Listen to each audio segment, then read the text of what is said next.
ધારી નગરપાલિકાની કામગીરી ઉપર હવે અનેક સવાલ ઉત્પન્ન થયા। ધારીની નગરપાલિકા ગમે ત્યારે વિવાદમાં આવી જાય છે। સફાઈ કામદારના પગાર હોય કે પાણી વિતરણની કામગીરી હોય, ગ્રામજનોને પડતી મુશ્કેલીની બાબત હોય। ધારી ગામના ભટ્ટશેરીના રહીશો હવે નગરપાલિકાની કામગીરીથી ત્રસ્ત થઈ ગયા છે। ભટ્ટશેરીના રહીશો દ્વારા અવારનવાર ભટ્ટશેરીની સ્ટ્રીટ લાઇટની સમસ્યાને લઈ ફરિયાદ નોંધાવી છે, પરંતુ આશ્ચર્ય વચ્ચે આજ દિન સુધી કોઈ નક્કર કામગીરી થઈ નથી।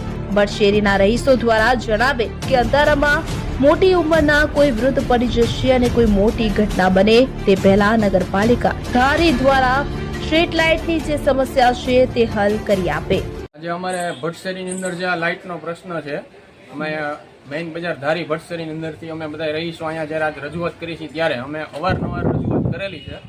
લગભગ 3 થી 4 વખત આપણે રજૂઆત કરેલી છે। કોને કરી છે? આપણે ત્યાં આપણે ચીફ ઓફિસરનો જે ચોપડો છે ત્યાં આપણે નગરપાલિકાની અંદર ત્યાં અમે લખાવેલું છે। અમે ગઈકાલે 2-3 જણા ગયેલા પણ ત્યાં એમ કીધું થઈ જશે, પણ હજી સુધી કોઈ પ્રશ્ન હલ થયો નથી।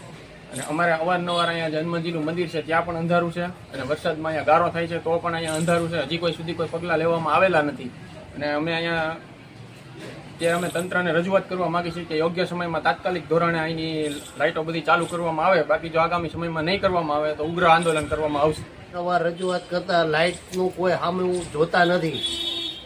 ધારી ભટ્ટશેરી મેઇન બજારમાં ભટ્ટશેરીમાં 8 મહિનાથી અને એક થાંભલે 2 લાઇટો છે। અમે કીધું સાહેબ અહીંયા નાખી દો કે એ અમે ન ઉતારી શકીએ, એવું ના પાડે।